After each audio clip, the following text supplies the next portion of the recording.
All right, hey guys, here we are, hole 8. Let's take a look at this one. Now, one of the things that I'm thinking about here, maybe hook slice. Some topspin, hook slice, something along the lines of that. So first off, I'm going to go off of the left of my off the right of my bullseye. Try to land very centered on the fairway. I'm thinking somewhere right around here. So I am using the right of my bullseye. Keep that in mind. And I'll typically do 2 full stacks. Yeah, with this wind, it's probably almost perfectly 2 full stacks, actually.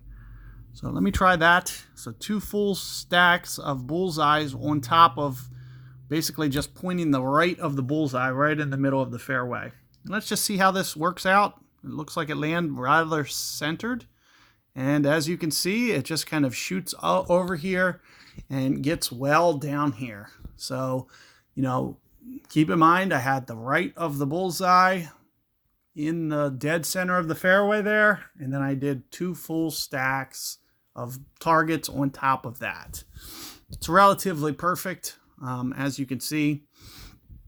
Do keep in mind, if the wind does get up to, say, 4 or 5 miles per hour, you might need to make just a little modified tweak. And also keep in mind, if your quarterback is a little bit more advanced than mine is, it might kind of change things as well, because I had 3 topspin. What if I use 4 topspin? It probably rolls through too far. So you do have to be careful and also pay attention to the distance. So, your quarterback could potentially have more or less than mine, but that's the gist of what we're trying to do. And it's because we can get the ball down there farther than we'd be able to do with a straight shot. So that's why we're doing what we're doing. Now, what you'll also see here is I'm bringing the runner club. My runner has about 50 accuracy, so I'm thinking about 2 per ring, but I'm at mid-distance club here, so probably closer to 3 per ring. Biggest reason that I have runner is because I really needed the topspin. I need to have at least 4 here, minimum. So I'm going to go just a hair more than 4. And I can essentially just basically predict that it's going to roll out towards the hole. And I can just kind of utilize that ball guide to my advantage. So as I mentioned, I'm thinking, 3-ish per ring, so just a touch more than 1 ring. And that's what you can see that I'm going here. We didn't catch the perfect ball, but with the perfect ball, there's a good chance that that rolls up into the hole. And as you can see, it just kind of shoots off to the right. But you can see with that 4.5 topspin, it's about perfect. So if you can use the runner, if you have something better, I'd rather use Hornet. I just can't.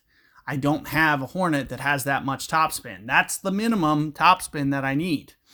Keep in mind, if you, for whatever reason, pay attention to where my target is, because you need to stay somewhat towards the top half of the fairway to use 4 and 4.5. If you land shorter in the rough, it's not going to run up there. So you do got to pay attention to where I set up.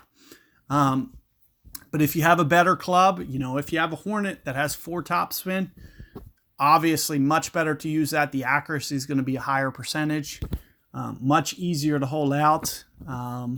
If your accuracy is 90 instead of 50, you're going to have to go much less, a much more precise ring. So it's going to make that shot easier. So keep that in mind. Good luck. I'll see you guys on the last one.